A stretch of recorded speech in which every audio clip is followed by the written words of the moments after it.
Hello, everybody. My name is Tim Franks. I'm a BBC News presenter, and I'm your host for this morning's session. It's excellent to see such a good turnout.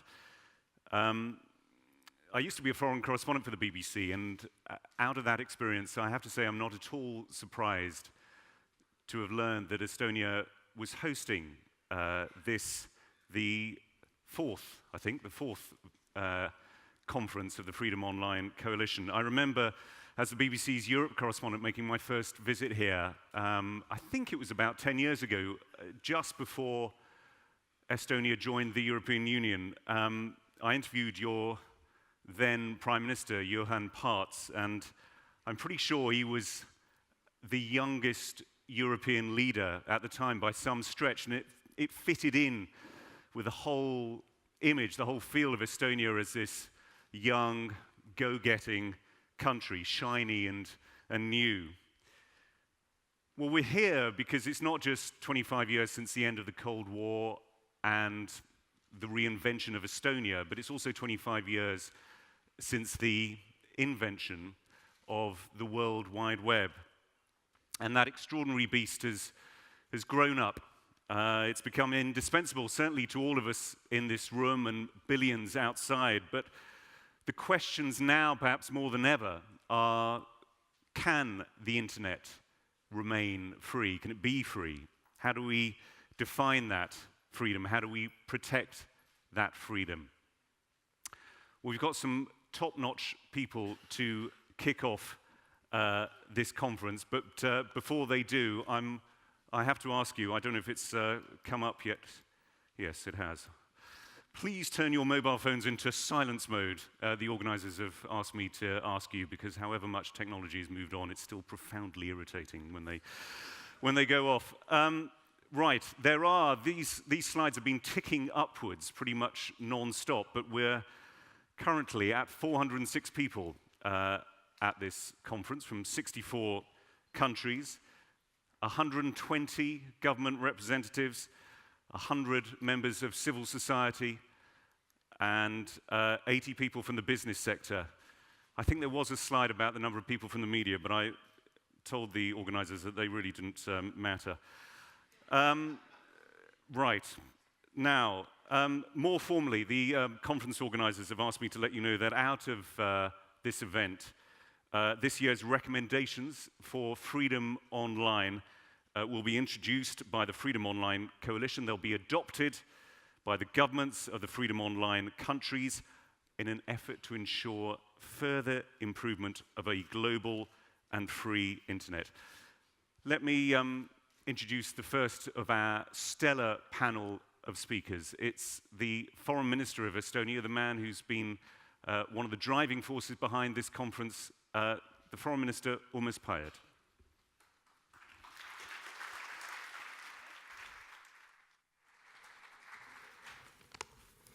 Good morning, dear presidents, dear speaker, dear colleagues, friends, ladies and gentlemen. It is my utmost pleasure to welcome you all here in Estonia, in Tallinn. And I am also glad to extend my gratitude to the previous hosts of this conference. We started 4 years ago in the Netherlands, where our coalition was born. In 2012, we were hosted by Kenya, and last year by Tunisia.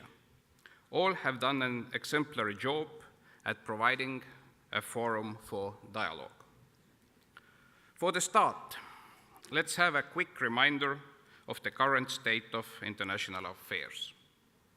In the past month, the security situation in Europe has changed considerably, to the worse, due to the events in Ukraine and around Ukraine. The steps taken by Russia annexing Crimea and destabilizing the regions in eastern Ukraine are serious violations of international law and have been condemned by the vast majority of international actors. The situation in Ukraine is continuously tense and worrisome. International community respecting democratic values can't afford internal clashes and hesitations in how to approach Russia from now on. It is not a surprise that an important component in generating the tensions in Ukraine and preparing the annexation of Crimea was skillful usage of propaganda tools. Extensive flow of false information prepared the ground for military presence. Tragically enough, the arguments used for justifying the annexation had little to do with reality, as did the facts fabricated for supporting these arguments. The Freedom Online Coalition recalls that it is the task of the coalition to protect the human rights and fundamental freedoms online, in particular the freedom of expression, freedom of assembly, access to information, and the right to privacy. Granting the freedom of expression, paradoxically, also means granting the freedom to spread the false information. As we have witnessed in Crimea and during the late events in Ukraine as a whole, the results could be most tragic. It is not a pleasant truth to live with, but it would be much more unpleasant and short-sighted to hide from it. Let's think for a moment. Should the flow of falsified facts make us redefine the understanding about the online freedom? Because free internet can also serve as the handy mediator for lies. Should this make us to limit the internet freedom, or should it make us to work even harder in the name of the free and secure internet? Propaganda mongers will find their way to brainwash people surely also without the internet. Lies are not being born because of the internet, but because of greed, lack of education, misuse of power, and fear. Protection of freedom is a central determinant. We should not occupy ourselves with finding ways how to limit the freedom of internet. Instead of that, we should be concerned how to grant better education that would generate the critical approach to falsified information. Can the future be built on fake democracy, biased images of reality, and widespread corruption? Or would you rather build the future on free expression of thought, economic reforms, liberal market, fight against corruption, and diversified sources of national wealth? Governments responsible for silencing the voices of their own citizens must understand that sustainable solutions for the future can be built only through freedom of expression. For countries that have joined the Freedom Online Coalition, openness and accessibility is the way forward. At this conference here in Tallinn, we have the possibility to assure international community that fundamental human rights should apply online as well as offline. We will discuss how to shape the international cooperation to become more transparent, open, and flexible. Multi-stakeholder nature has been characteristic for the internet so far. We must keep working for maintaining and strengthening this central idea. The universal availability of the internet has been the main driving force behind the success of the internet. Therefore, also the recommendations to be adopted at the conference were prepared by the experts from public, business, and civil society sector. This year, we have the honor of greeting 2 additional countries to the Freedom Online Coalition who have shown commitment to the goals of coalition, Japan and Moldova. We are proud to have you with us. The coalition has agreed a common goal of global balance. We want to see countries with diverse backgrounds joining the coalition. The same principles that lead to prosperous and free societies offline will also lead to the single free online society. To promote this message, we have set up a social media message with a web application called Thunderclap. There is a direct link to it on the front page of our website, freedomonline.ee, and I encourage everyone here to sign up to the message on your smartphones. By signing up, you will be joining at least 100 others in sending a common message out from your account simultaneously at 10 o'clock. And this message will be calling for an internet that is free and secure for future generations. A message that we can surely all agree on. Granting and gaining freedom has deep historical roots in Tallinn. Having been forced to live under foreign rule for centuries, we are more than well aware of the value of freedom. But allow me to tell you a true story about medieval Tallinn. By the way, most of the Tallinn Old Town, as it stands today, has been built during medieval times. Back then, Estonian peasants lived in serfdom and were chained to the piece of land that belonged not to them, but to the noble landowners. But if serfs without any rights and basically belonging to their master managed to make their way inside the Tallinn city walls, they had a chance of becoming free. These people had to obey the law and live in the city for 1 year plus 1 day. After that, they became free citizens of Tallinn. Locals had a saying, "City air grants freedom." And this spring, we have a good reason to remind everyone of this old saying.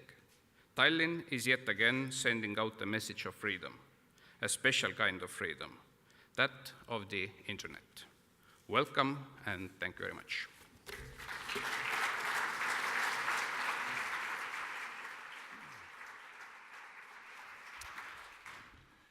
Thank you, Foreign Minister.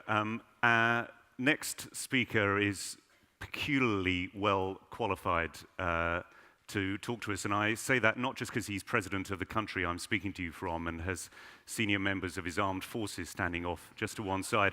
There's been quite a vigorous debate in Britain recently about the appointment of our new culture minister as to whether he knows enough about culture to qualify. Well, this man knows a fair bit about computing. I'm told he learnt to program computers at the age of 13. He is currently chairing the panel, the very eminent panel on internet governance. He's just back from Sao Paulo, where there was a big conference. You're not back from Sao Paulo, but he could have been just back from Sao Paulo had he chosen to. Wanted to stay here fresh for you now. He is, I hope the rest of it was correct, and I pronounce his name correctly, President Ilves.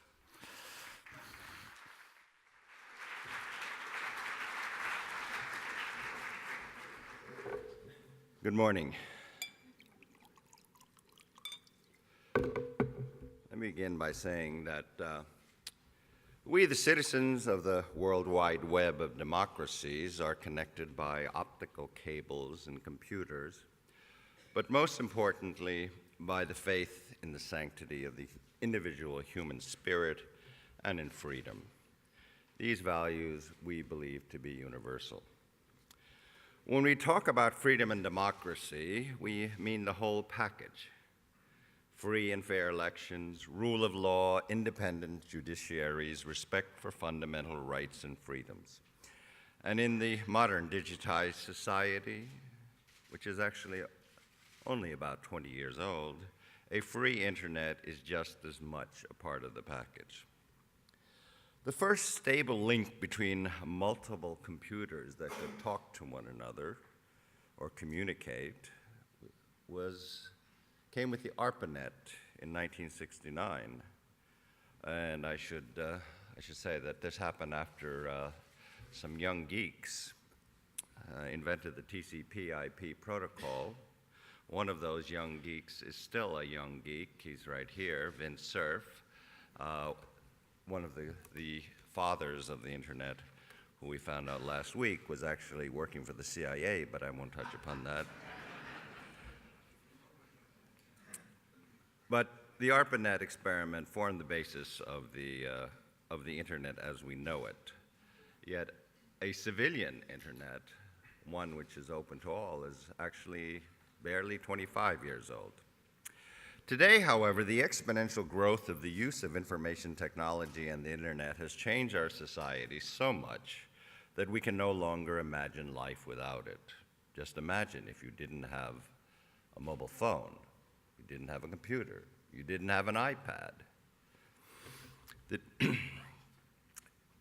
This digitized world that we live in today is so radically different from everything before it that we can just as justifiably talk about it as a revolution as people have talked for 150 years about the Industrial Revolution. The internet affects our cultures, our economies, the way we think and communicate, the way we govern our states, and handle international relations. As everything we do in our everyday lives is more and more dependent on internet-based systems, we ourselves become more and more vulnerable to cyber attacks, to espionage, and to cyber crime. To deal with all that, the digital age requires a rethink of some of the basic concepts of our society and such terms as privacy, transparency, public-private relations. In the 1960s, Marshall McLuhan said we lived in a global village. Writing in the television age, as he did, McLuhan meant that events around the world, such as the Vietnam War, could be seen by all in our living rooms and thus were brought to our consciousness. Yet the metaphor was incomplete. In our living rooms, we could follow what was happening elsewhere, but we ourselves remained anonymous, and no one was looking at us. It was a one-way view, passive, and thus it was not yet a village. Internet technologies have changed this altogether. Today, we do live in a global village. Governments, Google searches, the apps in your smartphone, and your credit card swipes make you an open book, just as if you were living in a small 17th, 18th, or 19th century village. Everything can be known, and in some cases, everything is known. I wonder sometimes, given the vast literature that it was created in the 20th century about those who left their village to go to cities, and I think every modern society has a whole range of literature of people talking about escaping their villages or their small towns to go to big cities. Someday we will have the same kind of Bildungsromans written about the internet age. Surveillance, the two-way television of 1948's book 1984, is enabled today in every computer or iPad, unless you, as I do, tape over the camera. Mobile phones are microphones that can also pinpoint your location. Big data knows and can deduce more about you than Big Brother ever could. We could describe the resulting state of affairs using Thomas Hobbes' characterization of the anarchy of life in the state of nature as a war of all against all. No one is protected. Anyone can access your privacy. Hobbes used this war of all against all as the justification for a ruling sovereign to provide order. It's something we hear a lot about again. But in democracies, we rely on John Locke's solution to the state of nature, where he posited a contract between the government and the people that underpin, and this contract in democracies underpins all of our relations between the citizens and the governments. The problem we face today, ranging from child pornography to government surveillance to corporate use of our online searches, is that we have no Lockean contract for the cyber realm. Thus, today, again, we are in the midst of a massive debate on what liberal democracies can, should, and should not do with the extremely powerful technologies we possess. So we live in a Hobbesian world, but we need our Locke and our Voltaire for the digital age. Cyber threats and the lack of regulation of the global internet has been brought up as a reason or an excuse to control and regulate cyberspace, to limit the free flow of information, and to Westphalianize the internet. I say Westphalianize from Westphalia and not balkanization. First, because balkanization is a meaningless term, but also it's an insulting term. But more so, because what some governments really want is that we accept that each government be allowed to regulate its own internet along the same principles as the 1648 Treaty of Westphalia, the basis of modern sovereignty, where where anything you do inside your state is allowed. This concept of Westphalia, in turn, was based on the 1555 Treaty of Augsburg, establishing the principle of cuius regio eius religio, whose realm, his religion, which was a solution to or one attempt to solve the 30 Years' War, and it led to hundreds of statelets, each with its own approach. Today, it's rather cuius regio eius internet, or if one wishes to be a pedant, cuius regio eius rete, whose realm, his net. Who is the ruler that determines what is the internet in this case? What was once religio is now freedom on the net, as if belief in freedom of expression is a kind of sect. This cannot be the solution. Alas, the recent revelations on government surveillance are used as ammunition in an attempt to impose a Westphalian order on the internet. Westphalianization began long ago. The meetings of the ITU in 2012 narrowly avoided the acceptance of this principle, but now it is back with a vengeance. A number of authoritarian and repressive regimes want to replace the multi-stakeholder model of internet governments we have today, led by ICANN, with the innocuously sounding intergovernmental governance. Do we really want the likes of the authoritarian regimes we see in the world today governing the internet? I don't. Although we can't take security lightly, security cannot be used as an excuse to limit freedom of expression.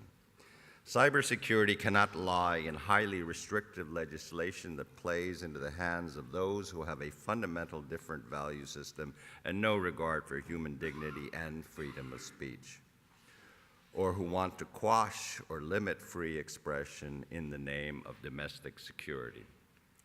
Today, we see a kind of Huntingtonian clash of civilizations between those countries that want to censor and restrict the internet and a coalition of democratic nations that stand up for the universal norms of freedom of speech and unhindered spread of ideas.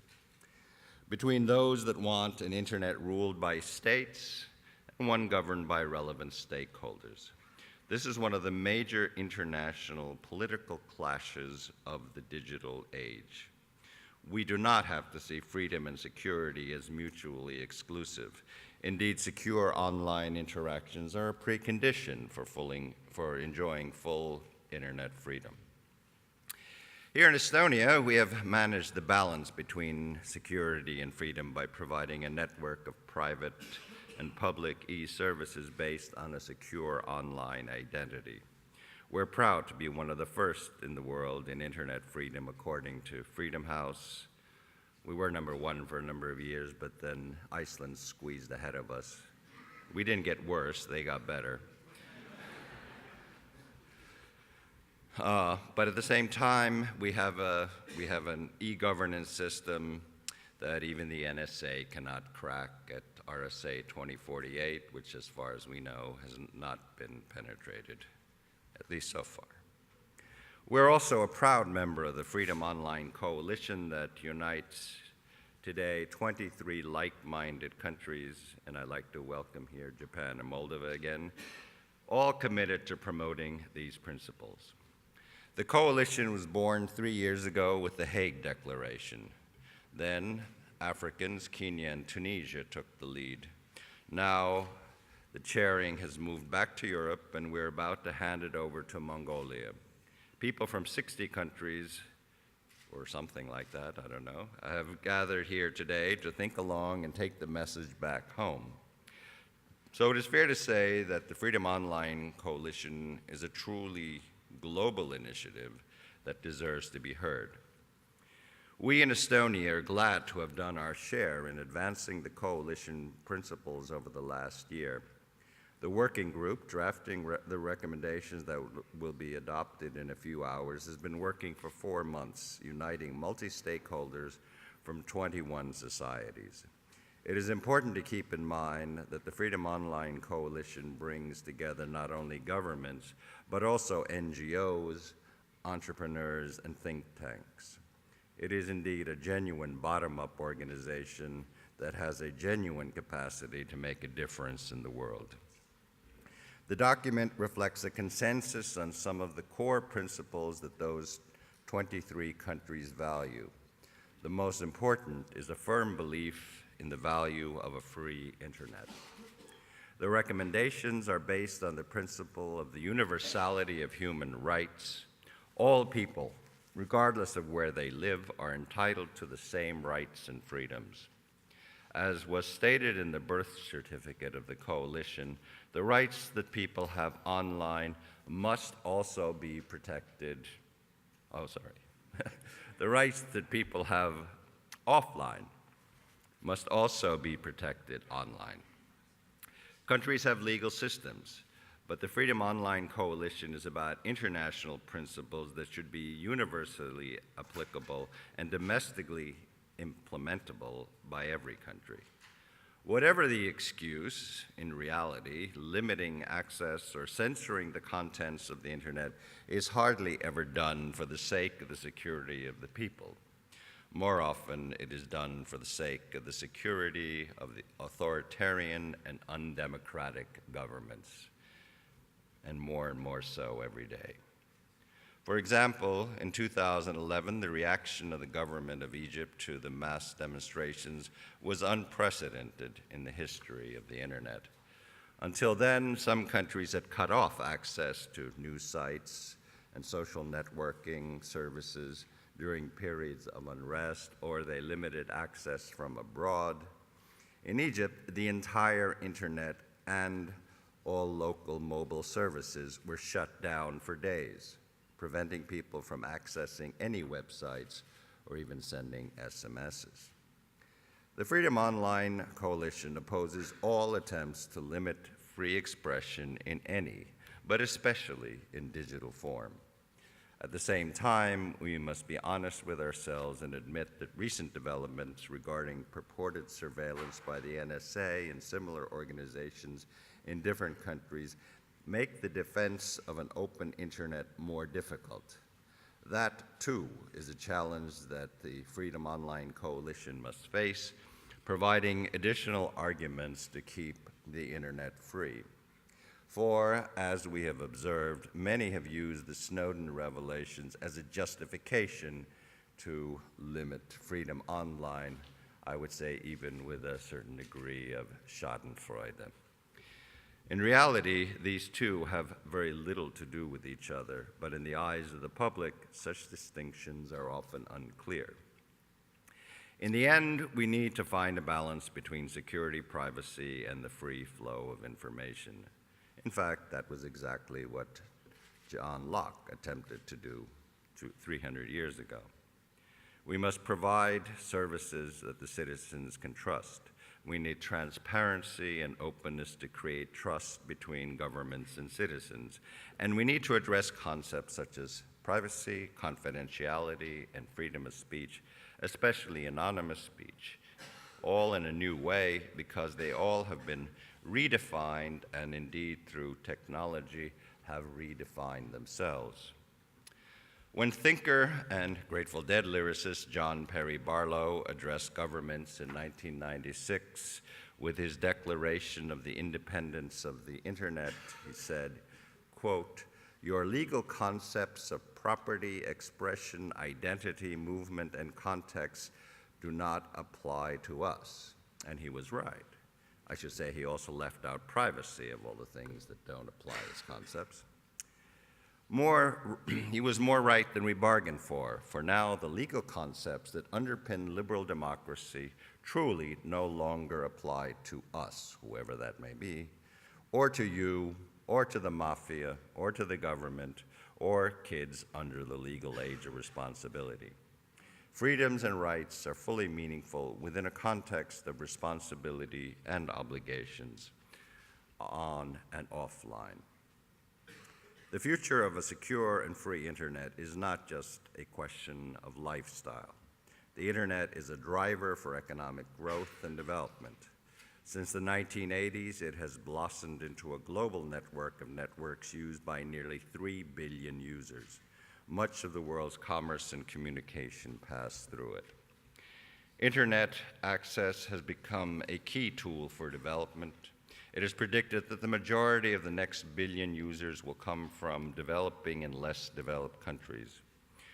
The UN post-2015 development agenda recognizes the importance of new technologies and e-services, and especially of maintaining the current architecture of the internet with its open standards and decentralized structure. To respond to new questions and challenges that have arisen with the unprecedented growth and globalization of the network, ICANN last fall gathered the panel on global internet cooperation and governance mechanisms, which is quite a mouthful, I admit, which I have the honor to chair. The panel has identified 10 principles for internet governance, and respect for human rights is one of them. And it shares the central goal of the Freedom Online Coalition. The internet should be globally one, not fragmentized or Westphalianized. Unfortunately, as Freedom House reports, the world is not moving one way toward more freedom and the universal recognition of human rights. The number of countries designated by Freedom House as free in the world in 2013 stood at 88, representing just 45% of the world's 195 polities, and slightly more than 2.8 billion people, 40% of the global population. From preliminary reports, we can also already gather that Freedom House's annual country-by-country report on global political rights and civil liberties, that in 2014, the state of freedom declined for the 8th consecutive years, and this apparently applies as well to online freedom. But there are positive signs for the year as well, and the Freedom Online Coalition is an instrument to change the trend in the world. Online freedom supports freedom in the physical world. The Freedom Online process should continue. This is just the beginning. The internet is our future. The sooner the principles catch up with realities and vice versa, the better. So I thank you for your attention. I hope you have an enjoyable time here. More importantly, I hope you get some good work done. Thank you very much.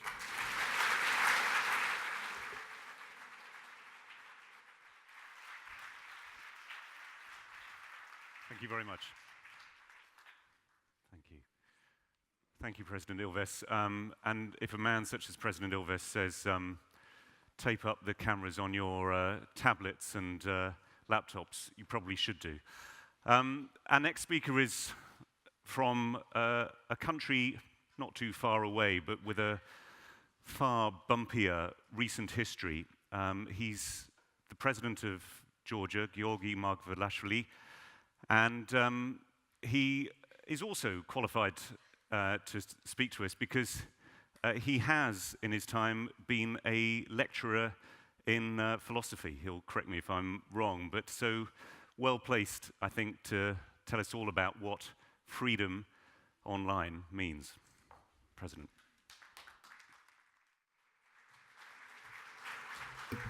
Thank you. President, ministers, excellencies, colleagues, it's an honor to be here, and it's an honor to address this audience, which I believe is doing a great job in trying to redefine some of most fundamental and important issues in the new context, in context of our century, in context of our reality. Well, I think what I will be talking about is triggered by the previous two presentations, and first of all, for what was said by the Minister of Foreign Affairs when he was talking about the existing political reality, which I believe does strongly determine and influence the way we think and the way we discuss and the way we concentrate on some of the most fundamental issues. And of course, by the President's presentation, who concentrated in Hobbesian and Lockean context on the issues of freedom, and I think on the main issue which was actually questioned by those philosophers is what is the personal space and what is the interrelation of personal spaces and how the freedom is defined as the limit of my personal freedom towards the freedom and interests of other individuals. I want to start talking from really defining what are those spaces. I come from a country and I want to start from a negative example. I come from a country which suffered an attack some 5.5 years ago, attack of this personal space, of the personal interest, of the national interest, specifically in the area of internet.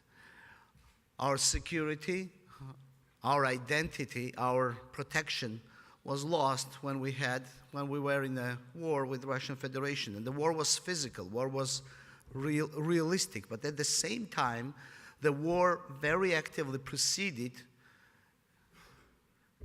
in the digital space.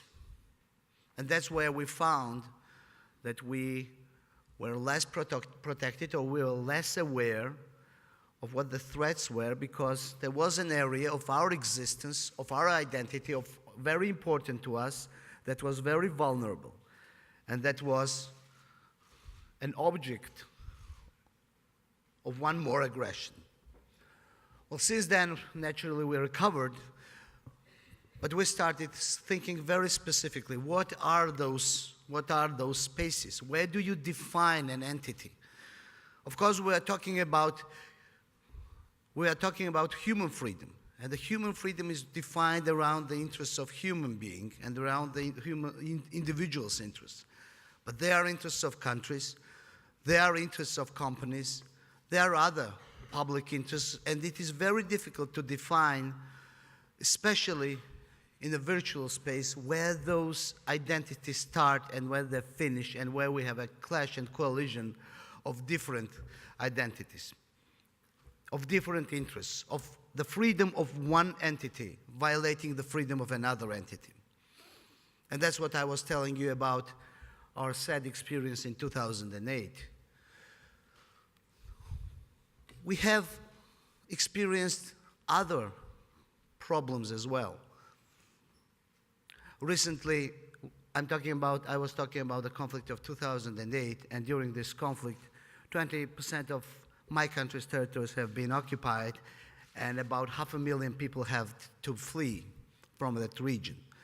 Now, when we are searching Google, Abkhazia, one of the areas of one of the occupied territories, is listed in Google as an independent state, which is highly problematic for us, which is what I was talking about. Where do we start defining where is our space, where is our freedom, and where freedom or freedom of expression of other entities is violating something that we call our identity. So in this respect, we are very much interested to hear from you, from experts, from people knowledgeable in philosophy, in legislation, in international relations, in specifics of internet, in specifics of communications. How do we solve this issue, and how do we coexist in a better world through more communication, through more openness, through further destruction on boundaries, but not creation of areas where we harm each other. Georgia has joined the Freedom Online Coalition in 2011, and we are very much interested and engaged and very much committed to implementation of the recommendations that you develop, to developing together with you, and to developing a further access to our citizens so they can express themselves broader, more safer, and more effectively. Well, we are really reiterating the truism that relations, public and personal, constitute the part of our freedom, constitute the part of our human rights, and that in 21st century, those relations have to be given another format. And since they have already been getting another format, have getting digital format, you have to protect those relations. You have to protect those freedoms in a new way. And we are very much committed and open to this discussion and to finding solutions how to deepen individual freedoms and how to bring individual freedoms, how to give them a better and more effective life in the digital environment, in and through internet. We are very much interested how e-governance can become not only more effective and more efficient, but how we can engage our citizens more actively through this format and give them possibilities to be not only influential on one hand, but be responsible at the same time. Those are issues and solutions that you will be discussing and that are very challenging. I don't think that the answers will be found right away. I'm sure they won't be found in these days, but I'm sure the tracks will be there. And the decision and some of the main thoughts will be developed in this couple of days because we share the fundamental values that the individual has the right and is given the right by his or her birth to express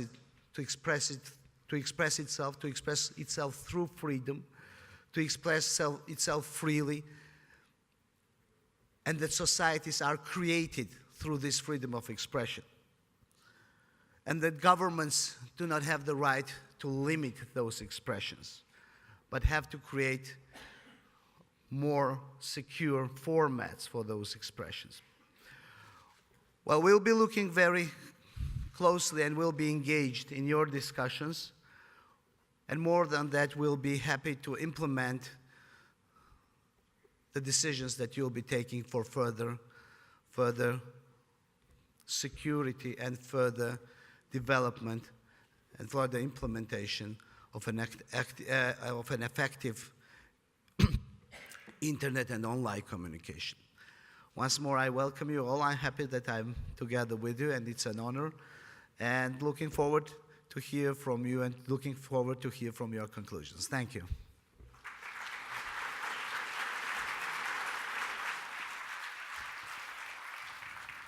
Thank you, President Margvelashvili.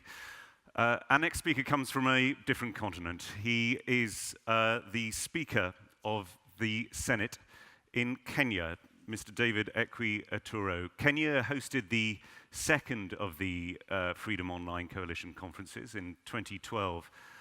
And I guess one of the issues for us to conjure with is that in a place like Kenya, in a continent such as Africa, freedom also has a very strong economic resonance. Freedom House, I was reading, said that I think the cost of a 3G dongle in Kenya costs about $37 a month. The average monthly wage of an unskilled worker in Kenya is $53 a month, which perhaps gives us all something to chew on about the state of freedom of the internet in Kenya. Mr. Aturo.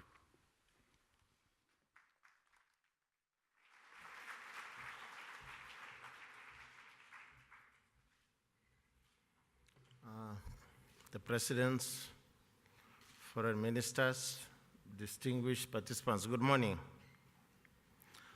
I am happy to be here and to be preceded by the remarks already made that I'll be giving a slightly different perspective from what you have heard, for the simple reason of my location. But nonetheless, I feel greatly privileged and honored to participate in this great gathering, taking note that our country hosted this similar conference in the year 2012. Allow me, Mr. President, from the outset to thank the people of Estonia, and especially the Estonian Parliament and the Ministry of Foreign Affairs for the warm and kind reception to my delegation since we came to this historic city of Tallinn. You may wish also to recall that of the fastest growing economies, 7 of them are from Africa. We therefore pride ourselves as 21st century is ours. This is where growth and expansion will be taking place, and our country, Kenya, as a member of the African Union, will be playing a very critical role in this scenario.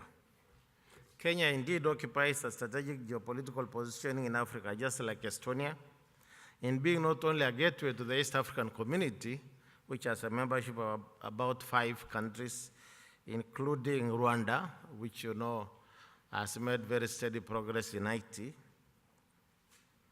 but also in terms of connecting to the rest of the East Coast to the West Coast once we are done with the Lamu Port South Sudan Ethiopia Transport Corridor, famously known as the LAPSET.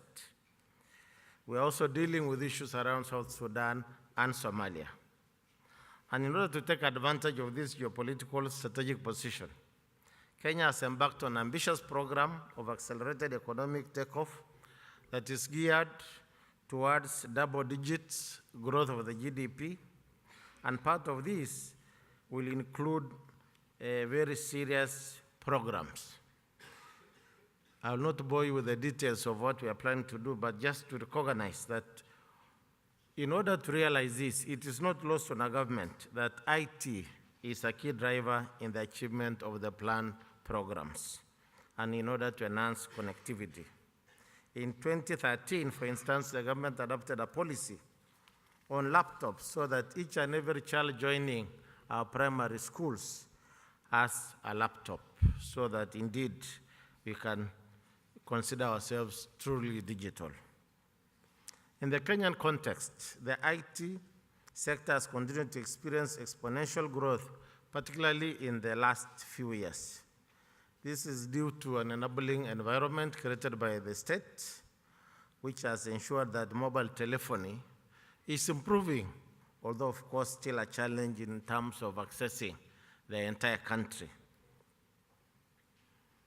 There is a gap in accessing this internet, so before even we talk about freedoms and security, our challenge is to ensure access to each and every citizen of the Republic. Because as it obtains now, you have about 72% of the population having no access to the internet. That's a challenge we need to grapple with. But fortunately, I want to report that through bilateral relations with countries like China, we have been able to secure some funding.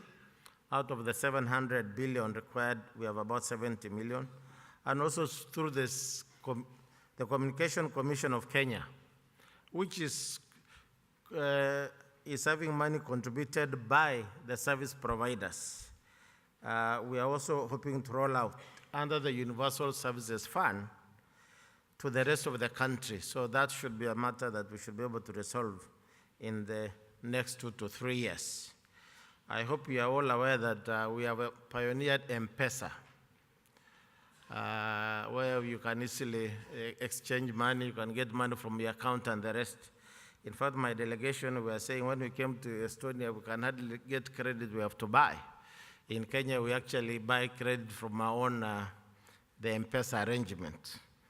So it was kind to note that at least there we are a bit, we are leading. Not to be left out, the Kenyan Parliament the Senate being one of the two chambers, has also embraced the use of technology in order to increase access and public participation in the proceedings of Parliament and for the voters to know exactly what is happening with the elected senators and members of Parliament. The Senate is also looking at the possibility of ensuring how can we provide the traditional oversight through the IT, especially when we are rolling out the devolution program to the counties. This is something that we are glad to know that the Estonian experience of e-government will become handy, especially with your X-Road. Ladies and gentlemen, as a country, we are open to new frontiers, and I hope the friendships and the networks that will be created in this forum will be useful in enhancing the bilateral and bilateral ties, not only between Kenya and Estonia, but as well between Africa and Europe, in order to realize a free and secure internet for all. Thank you very much.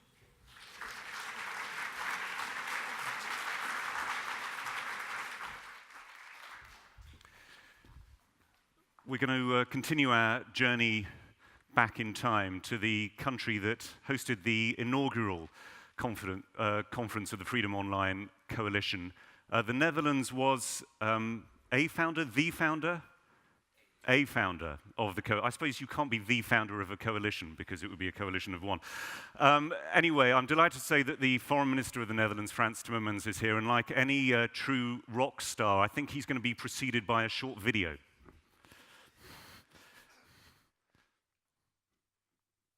For centuries, freedom of speech has been the driver of democracy, and the fight to ascertain it continues. In the last decades, however, it has taken on an extra dimension, that of freedom online. Freedom of speech online is surely as crucial today as freedom of speech offline. I think that's you. I think that's your cue. Feel free to disagree with your predecessor. I was sitting there admiring the words of my predecessor. Good morning to all of you, presidents, Mr. Speaker, colleagues, dear friends. I was listening very carefully to the thought-provoking lecture by President Ilves. And it took me back to the first time I came to Tallinn, which was in 1990. And I came in a city where people were afraid. The fear was palpable. You could sense in the streets that the people were afraid that the KGB would clamp down on them, that they would not be able to proceed along the path of freedom. And I met a man at that occasion whom I will always admire. And that was Lennart Meri, who later would become Estonia's president.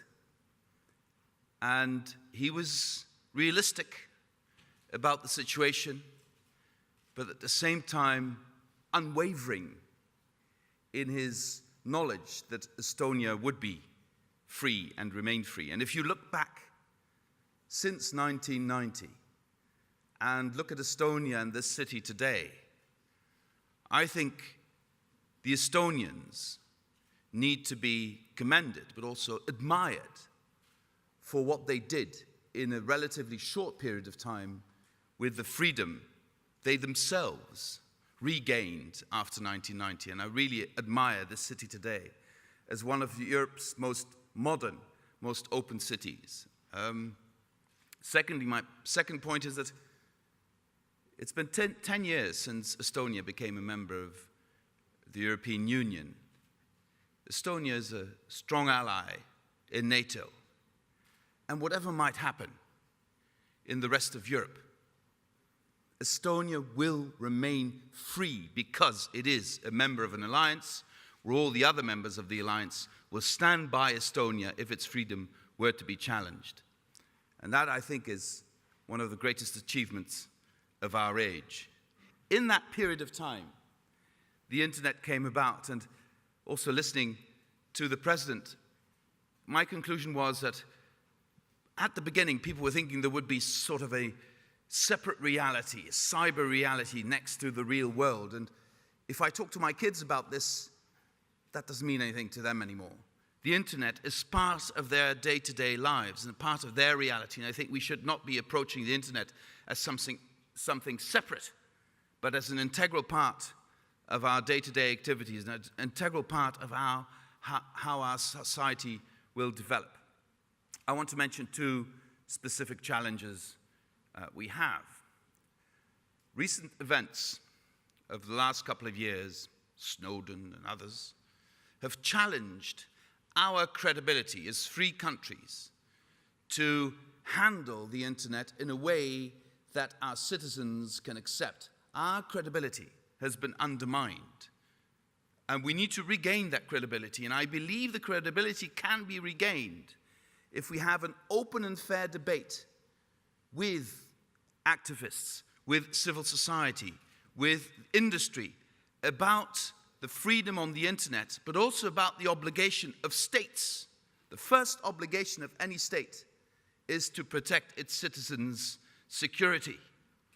And the internet is an extremely strong instrument for the good, but can also be manipulated to threaten our security. And I, for one, would like to see an open debate with all interested parties on how we can ensure the freedom of the internet and at the same time, as states, take seriously our responsibility to protect the freedom and security of our citizens. And I think we need to make strides in that, because as long as our credibility is not completely restored, we will remain vulnerable to attacks from those who do not have the good in mind.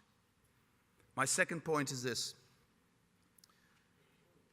If you look at, I try and follow one of the reasons why I panicked this morning, discovering that my iPad sort of crashed on me for the first time in 5 years, is because I can't read the newspapers.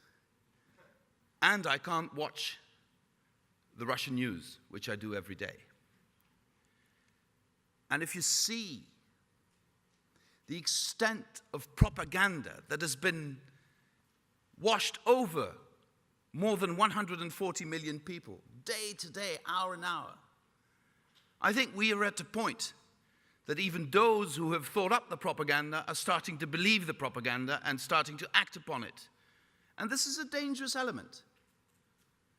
So if we believe that information, as Ronald Reagan said already back when he was president, can break through the walls built up by dictatorships, and I do believe that, we should not be naive about how information can be manipulated to create a public movement that is detached from reality, but that does have a political consequence for the action of states. And the internet can be an antidote to that sort of acting. If the internet is accessible to everyone, even the most powerful and complete propaganda will not endure. But please, let's not be naive. You can see it today about what propaganda can do to a whole nation if it is consistent, if it is controlled, if it is repeated on an hourly basis. And we as coalition, not just the states, but all stakeholders, need to feel the responsibility to have an answer to that challenge today, tomorrow, and the day after tomorrow. And I will be open to any criticism of the actions of our governments. And I will be clear on the fact that we need also to protect the security of our citizens. But we need all to be clear that this battle to create a secure and safe and open internet can only be won if countries and organizations and people with a positive and open agenda stick together, criticize each other, but learn lessons together to make sure that we have a more open future on the internet. Finally, we're online today, freedomonline.com. You can find information about all the countries participating. You can find information about the background. You can react. Let's use this platform and let's go ahead to more concrete steps next year when we meet in Mongolia. Thank you very much.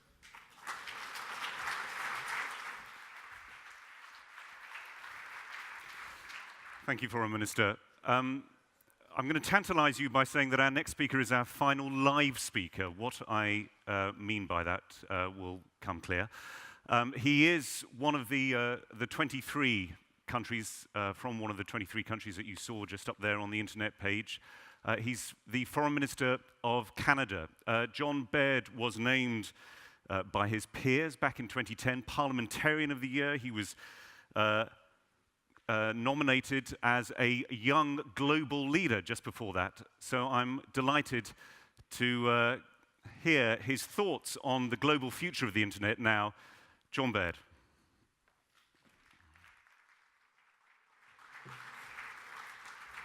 I'm not sure I qualify any longer being a young global leader, but I'm always happy to be introduced as one. Good morning, Mr. President, Mr. Speaker, distinguished colleagues, ladies and gentlemen. I'm very grateful for our Estonian hosts for once again organizing a phenomenal event, and how excited and pleased I am as Canada's Foreign Minister to be in Estonia talking about freedom. It is a strong message that this year's conference is being held here in Tallinn. Yes, Estonia is an impressive leader in e-governance, and it should be commended for its deep commitment to internet freedom, government openness, and transparency. But just as importantly, Estonia feels in its bones the need to support freedom against aggressive actors and oppressive regimes that seek to stifle the voices of their citizens. Technology has always played a major role in countering this. That's why Lennart Meri, Estonia's first post-Soviet president, nominated Radio Free Europe for the Nobel Peace Prize back in 1991. The current president knows this well. He actually ran the Estonia desk of Radio Free Europe before working in diplomacy and politics. But the impact and potential for the internet is on a completely different level of anything, frankly, we have seen before. I don't need to preach to the choir here. The internet is helping drive economic growth, spurring innovation, and has quickened the pace of globalization. It enriches and empowers the lives of individuals around the world, creates space for open dialogue, and gives voice to the voiceless. It helps citizens around the world to shape major events and affect change like never before. But if someone nominated the internet for the Nobel Peace Prize today, who would vote for it? Like any powerful invention, it can be a double-edged sword.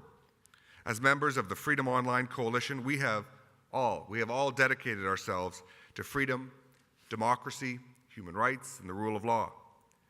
But others are harnessing the latest cyber technologies to suppress activism, to quash dissent, and to silence criticism. The more people are empowered, the more some governments fear being disempowered. They fear their control being undermined by new ideas and independent thought.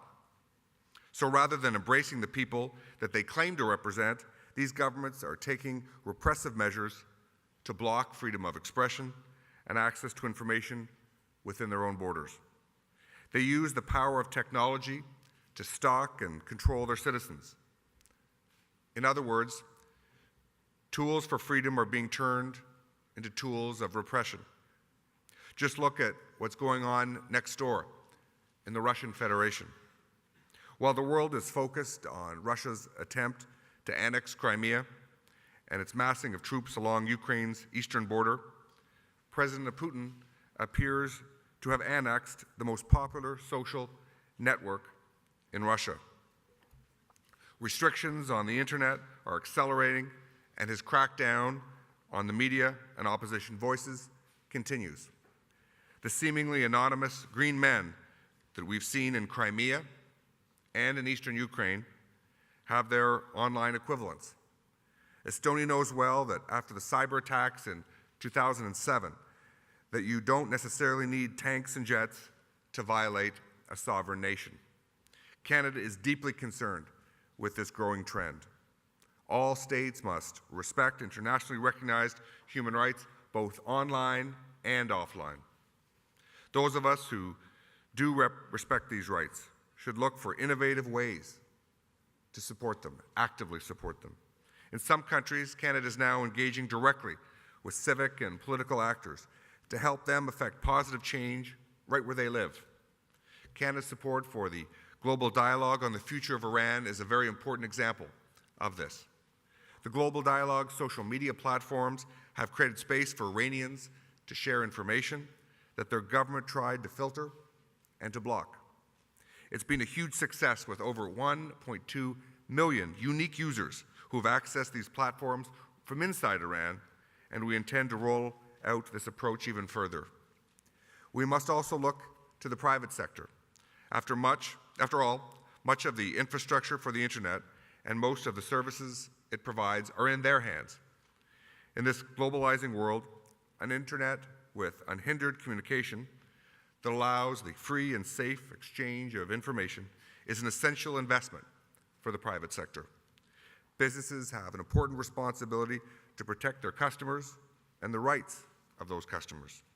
So the private sector has to play an important part in resisting efforts by authoritarian regimes to curtail freedom through filters and monitoring. Governments, civil society, the private sector, we all have a shared interest in preventing authoritarian regimes from getting involved and preserving an open cyberspace. It is essential to our collective prosperity, our security, and our values of democracy and human rights. Canada will continue to work hard with our international partners, with all of you here today, to safeguard freedom and human rights online and offline. And I look forward today to hearing what we can do to work together to redouble these efforts. There's so much at stake. Thank you very much. Merci beaucoup.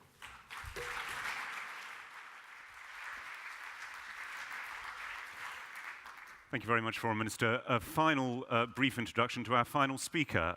He joins us by, well, he doesn't join us. His embodiment joins us by video message. It's the UN Secretary General Ban Ki-moon.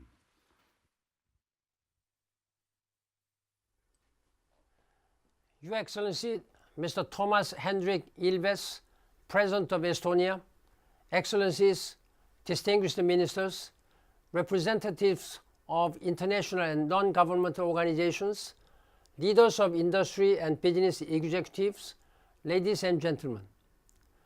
I am pleased to greet this important meeting of the Freedom Online Coalition. Freedom is a timeless value. The United Nations Charter calls for encouraging respect for fundamental freedoms.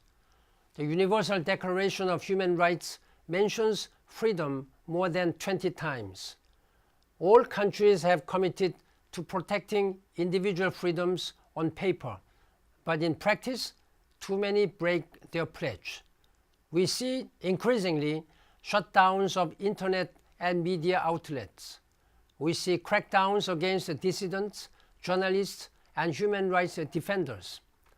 I'm disturbed by how states abuse laws on internet access. I'm concerned that surveillance programs are becoming too aggressive.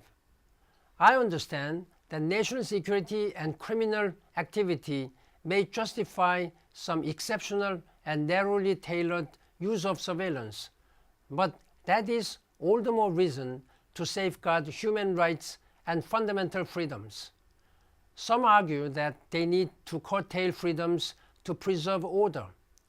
I say they need to protect freedom or they will undermine order. The United Nations is closely engaged on all the issues on your agenda: internet freedom, cybersecurity, and the digital divide. We want to ensure that the internet is an affordable, reliable, secure, and trustworthy global public resource that can help empower people to improve our world. I look forward to your ideas on how to realize this vision. Thank you.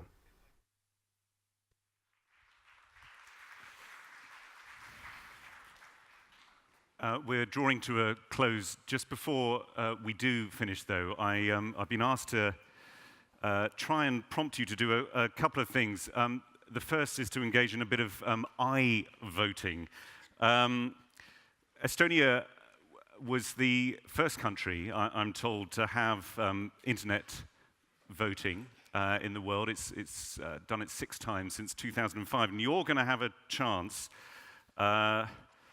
over the next couple of days. You should have one of these in your welcome pack. It's an ID card with a chip containing your electronic identity, frighteningly, and an instruction manual. From those from countries outside Estonia, you should also have a card reader. And you will be encouraged to vote by 12 noon tomorrow on the following question. Which of these challenges in guaranteeing freedom online deserves the most attention? Overcoming censorship, balancing security and privacy, educating citizens in ICT, protecting intellectual property, and balancing private sector interests and responsibilities online. Cast your vote by 12 noon tomorrow, and this also entitles you to a full state pension by the age of 55, I'm told, if you do use it. If you don't know how to install the electronic software, or you don't want to, there are lots of assistants wearing bright orange T-shirts whom you can approach. One other thing to let you know is that after the break, there will be a panel session and parallel sessions going on in rooms that are appropriately called Online and Freedom and Transparency. So that's just about it. There will be time for you to slurp coffee down your shirts before the first bus leaves at 11:10 to a place I shall mispronounce as Stenbock. And the bus to the Seaplane Harbour Museum for Google's Big Tent leaves at 4:45 this afternoon. Thank you very much for your attention. Thank you to our speakers for some very, very thought-provoking contributions to get this underway.